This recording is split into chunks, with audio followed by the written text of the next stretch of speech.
Salam semuanya. Saya percaya hari-hari hidup kita adalah penuh dengan kemenangan bersama dengan Tuhan. Hari-hari hidup kita adalah penuh dengan sukacita bersama dengan Tuhan. Dan kita percaya juga, biarlah hari-hari hidup kita ini kita pergunakan untuk hormat dan kemuliaan nama Tuhan. Hari ini saya akan membaca kebenaran firman Tuhan yang tertulis di dalam kitab Yesaya pasal 53 ayat 4 sampai dengan ayat yang ke-12. Tetapi sesungguhnya penyakit kitalah yang ditanggungnya dan kesesaran kitalah yang dipikulnya.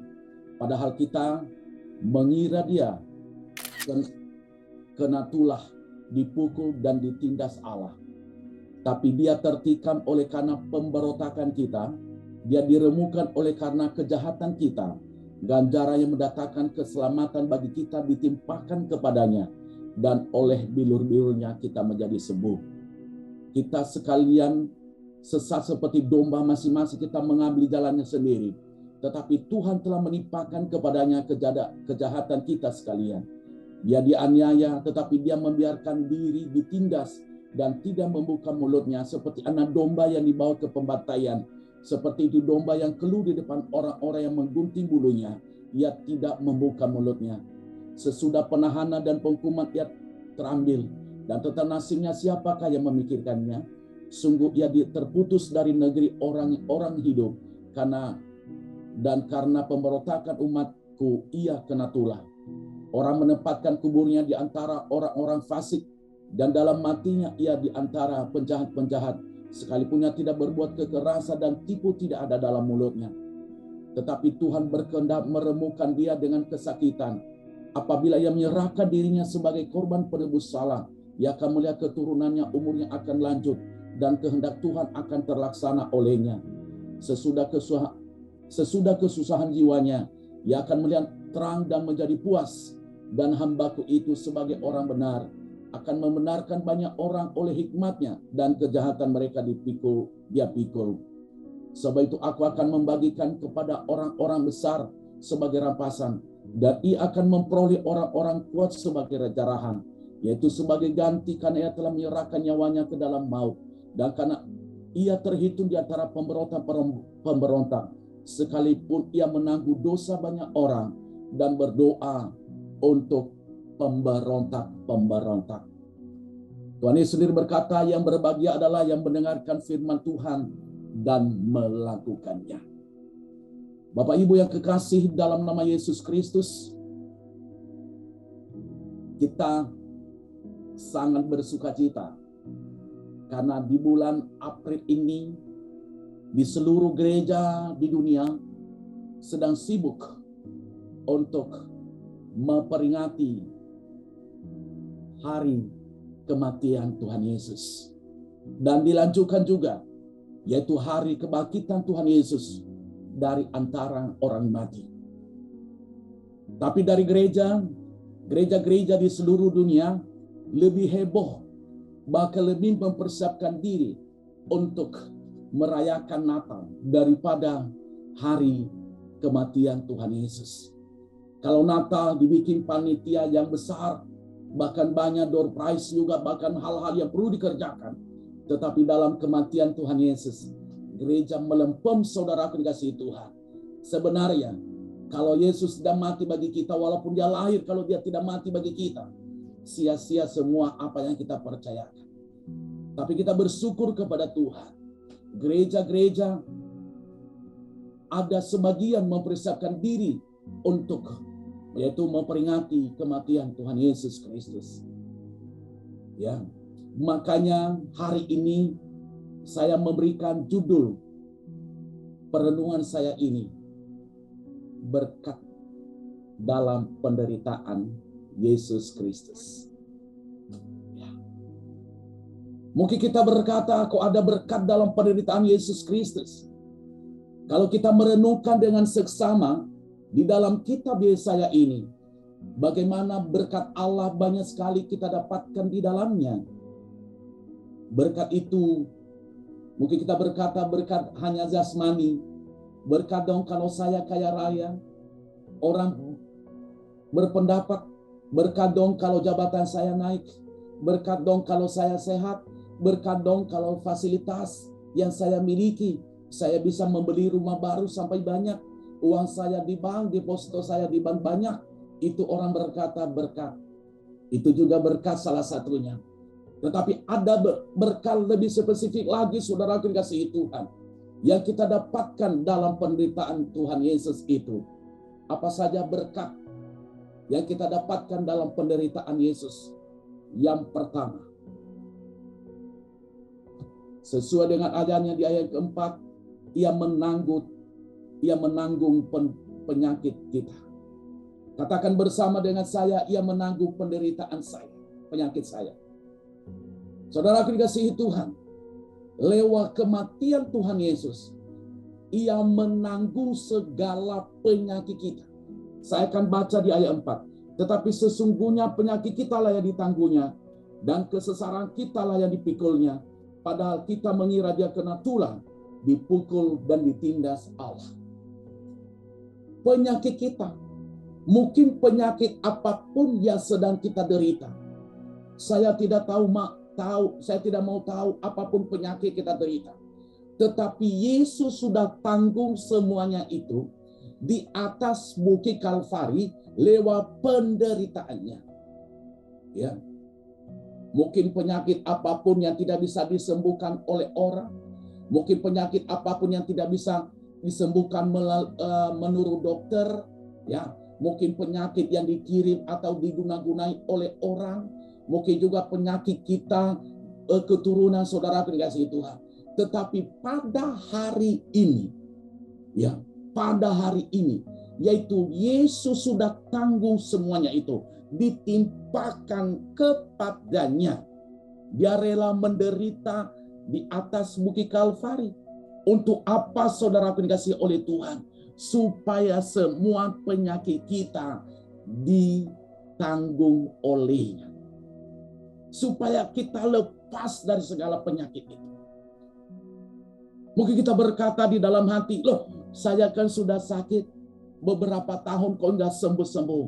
Saudaraku dikasihi Tuhan, kalau sampai detik ini saudara boleh bernapas, kalau sampai hari ini saudara boleh menikmati berkat Tuhan, kalau boleh sampai hari ini saudara boleh bergerak, berarti buktinya Yesus sudah menanggung penderitaan kita. Amin, saudara dikasihi Tuhan.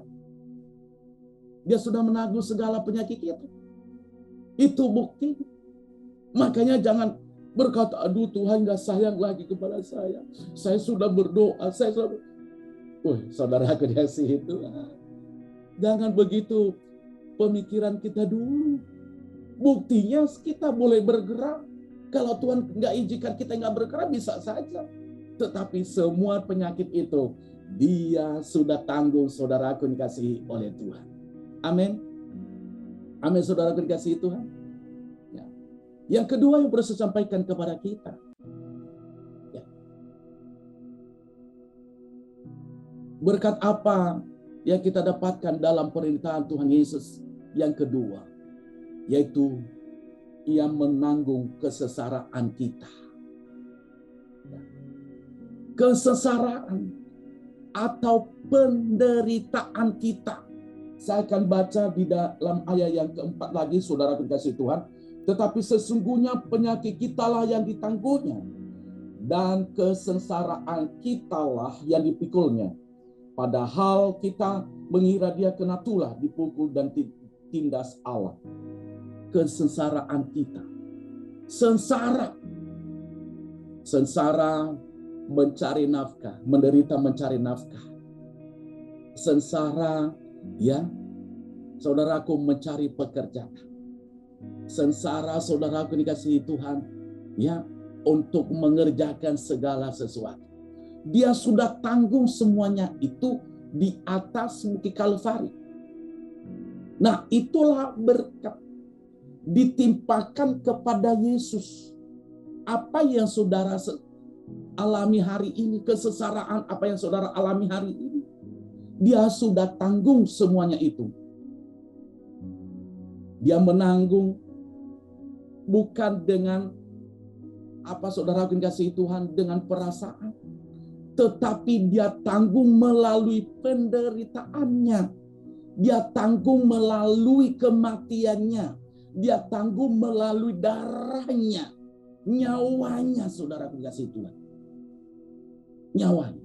Enggak ada seorang ayah, enggak ada seorang sahabat yang mau menanggung kesesaraan anaknya, yang mau menanggung kesesaraan temannya. Enggak ada. Ada enggak yang pernah kita tahu di dunia ini? Saya pernah nonton salah satu televisi, siaran televisi, ada yang berkoar-koar. Atasannya karena ketangkep masuk penjara. Anak buahnya ini dia berkata sebelum bosnya ketangkep, dia berkata, saya akan menggantikan pimpinan saya nanti kalau masuk penjara. Sampai hari ini saudaraku, nggak pernah dia gantikan bosnya itu masuk penjara. Justru bosnya itu masuk penjara. Tetapi Yesus Kristus lewat penderitaannya, dia tanggung kesesaraan kita, saudaraku dikasihi oleh Tuhan. Amin, saudaraku dikasihi Tuhan. Dia tanggung. Sehingga kita tidak sengsara, sehingga kita tidak menderita hari ini. Kalau kita tidak ada di dalam Yesus, apa yang akan terjadi dalam diri kita? Kita akan sengsara sampai detik ini, saudaraku yang dikasihi oleh Tuhan. Yang ketiga, yang perlu saya sampaikan kepada kita. Apa saja berkat yang kita dapatkan dalam penderitaan Yesus Kristus. Yang ketiga yang perlu saya sampaikan kepada kita, yaitu Ia menanggung pemberontakan kita. Saya akan baca yang kelima. Tetapi Dia tertikam oleh karena pemberontakan kita.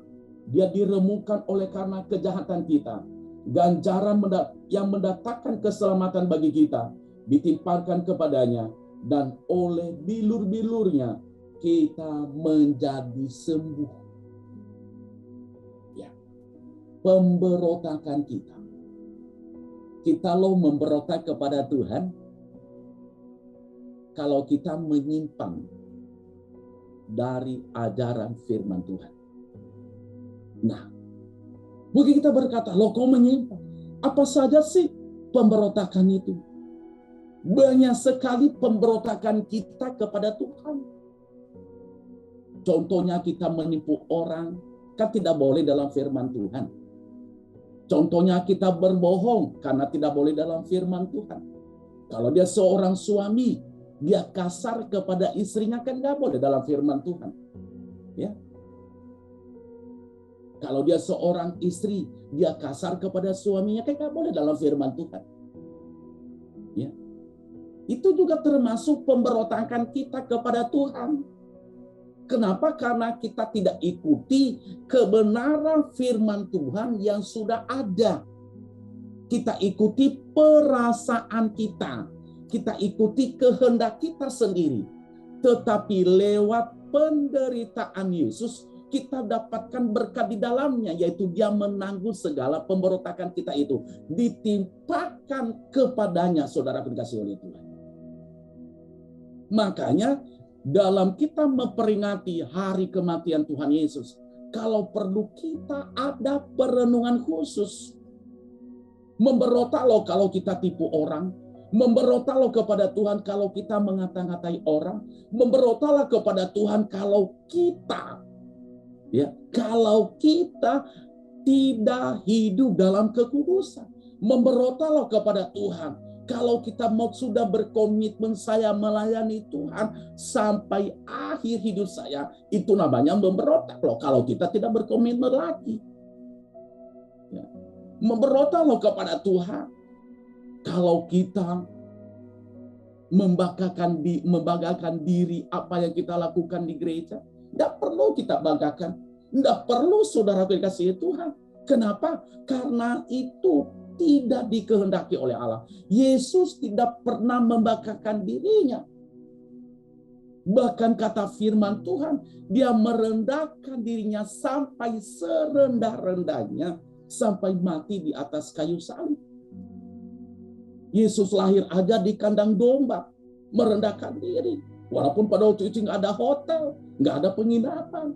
Tetapi dialah kerjakan itu. Kenapa? Dia memberi keteladanan bagi kita. Supaya pengikutnya, orang yang percaya kepadanya, yaitu meneladani Yesus Kristus itu. Sehingga tidak hidup dalam pemberontakan. Ya. Sehingga tidak hidup dalam pemberontakan. Jadi saya sangat percaya kalau Yesus sudah menanggung segala pemberontakan kita, kita juga sebagai anak Tuhan, kita harus impartasikan kepada orang lain di sekitar kita. Ayo loh, jangan kita memberontak. Ayo loh, jangan kita menyimpan dari kebenaran firman Tuhan. Ayo kita hidup dalam kekudusan. Ayolah kita hidup dalam kesucian. Ayolah kita jaga hati kita. Ayolah kita jaga mata kita. Ayolah kita jaga pikiran kita. Sehingga pikiran kita adalah pikiran yang selalu menjadi berkat bagi banyak orang. Nah, saya sangat percaya orang yang berhenti memberontak kepada Tuhan, karena dia sudah tangguh semuanya, hidupnya akan menikmati segala kebaikan Tuhan. Ya. Yang keempat yang bisa sampaikan kepada kita, apa saja berkat yang kita dapatkan dalam penderitaan Yesus Kristus? Yang keempat, saudara dikasihi Tuhan, Ia menanggung kejahatan kita. Ayat yang ke-6. Kita sekalian sesat seperti domba, masing-masing kita mengambil jalannya sendiri, tetapi Tuhan menimpakan kepadanya kejahatan kita sekalian. Garis bawahi kejahatan. Dulu kita jahat sebelum kita percaya kepada Yesus. Dulu kita begitu kasar sama Tuhan. Dulu kita begitu cuek sama Tuhan. Dulu kita begitu munafik sama Tuhan. Dulu kita begitu jauh dari Tuhan. Tetapi apa yang terjadi? Dia menanggung dulu kejahatan kita. Jahat loh kita dulu kalau kita mabok-mabok. Jahat loh dulu kalau ada seks bebas, dia tangguh segala kejahatan kita. Kejahatan kita, kadang-kadang kita tidak menghormati Tuhan. Kejahatan kita, kadang-kadang kita tidak menganggap Tuhan. Kejahatan kita kadang-kadang, saudara dikasihi Tuhan, yaitu kita benar-benar menjauh dari Tuhan. Itu juga kejahatan. Dia tanggung semuanya di atas kayu salib.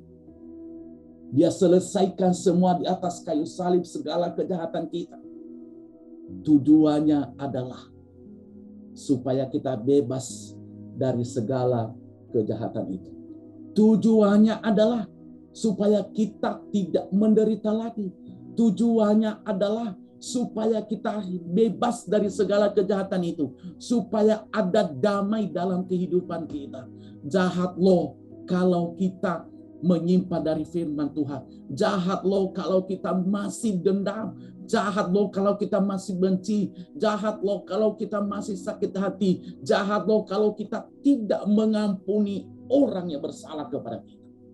Yesus sudah menanggung segala kejahatan kita. Apakah kita sudah mengampuni orang yang menyakiti kita? Apakah kita sudah mengampuni orang yang sudah mengecewakan kita? Apakah kita sudah mengampuni orang yang sedang mengerjakan hal-hal yang jahat bagi kita? Itulah yang menjadi pertanyaan hari ini. Saya sangat percaya kalau kita lepas dari kejahatan itu, kita akan menikmati seluruh kedamaian yang ada dalam dunia ini. Damai di hati kita, saudara dikasihi Tuhan. Mungkin tidak kita punya apa-apa. Mungkin kita hanya orang yang sangat sederhana. Tetapi kita menikmati kedamaian itu, saudara dikasihi Tuhan. Saya mau katakan, lebih dari segala kekayaan dunia ini. Apalagi kalau dia sudah kaya, Dia hidup dalam kedamaian, dia menikmati kekayaan itu luar biasa. Saudara akan kasih oleh Tuhan. Ya, dia takut akan Tuhan lagi. Luar biasa berkat Allah. Makanya saya percaya, biarlah hari-hari hidup kita, yaitu tidak hidup dalam kejahatan. Yang terakhir yang saya sampaikan kepada kita, apa saja berkat dalam permintaan Tuhan Yesus Kristus di atas bukit Kalvari. Yang terakhir yang saya sampaikan kepada kita, yang terakhir adalah Ia menebus dosa kita. Saya akan baca ayat ke-12. Ayat 12. Sebab itu aku akan membagikan kepadanya orang-orang besar sebagai rampasan, dan ia akan memperoleh orang-orang kuat sebagai jarahan, yaitu sebagai ganti karena ia telah menyerahkan nyawanya ke dalam maut, dan karena ia terhitung di antara pemberontak-pemberontak, sekalipun ia menanggung dosa banyak orang dan berdoa untuk pemberontak-pemberontak. Ia sudah menanggung dosa kita. Katakan bersama dengan saya, dia sudah menanggung dosa saya. Saudaraku yang kasih oleh Tuhan, dari Hawa, manusia sudah jatuh di dalam dosa. Hawa kasih buah itu kepada suaminya. Mulai dari situ manusia jatuh di dalam dosa. Ya, bahkan manusia saling bunuh, bahkan manusia saling perang. Bahkan kita lihat, dia kirim para nabi-nabinya, Musa, nabi-nabi yang terkenal, Samuel, bahkan nabi-nabi kecil di dalam firman Allah, dia kirim supaya orang-orang yang ada pada waktu itu tidak memberontak kepada Tuhan. Justru mereka semakin hari semakin hidup di dalam dosa. Mereka melakukan dosa yang menyakiti hati Tuhan. Tuhan berbicara, dialah mengirim anaknya yang tunggal. Menurut ahli-ahli para teolog, hampir Allah tidak berbicara kepada manusia sekitar hampir 400 tahun. Tapi dia kirimlah anaknya, yaitu Yesus itu ke dalam dunia ini. Mungkin dalam pemikiran Allah pada waktu itu, kalau anaknya sendiri dia kirim ke dalam dunia ini, dia utus ke dalam dunia ini, mungkin manusia akan menghormatinya. Mungkin manusia akan menghargainya. Mungkin manusia akan berhenti berbuat dosa. Tetapi justru manusia menyalibkan dia, mempermalukan dia di depan umum. Mungkin kita berkata, itu sudah 2000 tahun yang lalu terjadi itu. Yesus menebus dosa saya.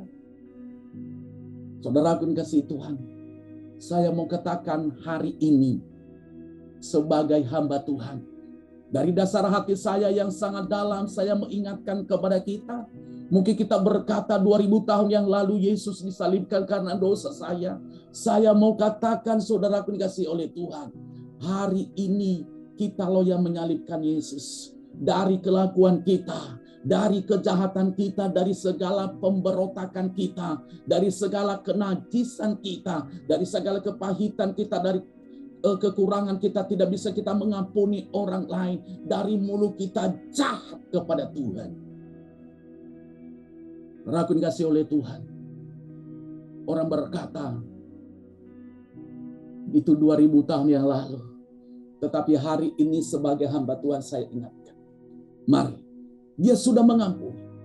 Dia darahnya tertumpah bagi kita untuk menyucikan kita dari dosa. Segala dosa apapun, baik dari dosa nenek moyang kita. Makanya dosa itu, kutu dosa itu tidak akan berlaku kepada kita, saudara akan kasih oleh Tuhan. Kenapa? Karena kita sudah percaya kepada Yesus Kristus. Amin, saudara akan kasih Tuhan. Amin. Sehingga hari ini kita berani bersekutu, kita berani menyembah Dia. Kenapa? Karena kutu dosa itu tidak akan berlaku kepada kita. Tetapi saya sangat percaya hari ini, lewat perenungan firman Tuhan ini, kita sudah menerima berkat di dalamnya. Kita sudah dipulihkan di dalamnya, yaitu penyakit kita apa saudaraku, ditanggungnya. Keserahan kita ditanggungnya. Pemberontakan kita ditanggungnya, saudara kasih Tuhan. Bahkan kejahatan kita ditanggungnya. Bahkan dosa kita juga ditanggungnya, ditimpakan semua kepadanya. Sehingga hari ini kita sudah bebas memuji dan menyembah Tuhan. Biarlah firman Tuhan ini menjadi berkat dalam kehidupan kita. Tuhan Yesus memberkati.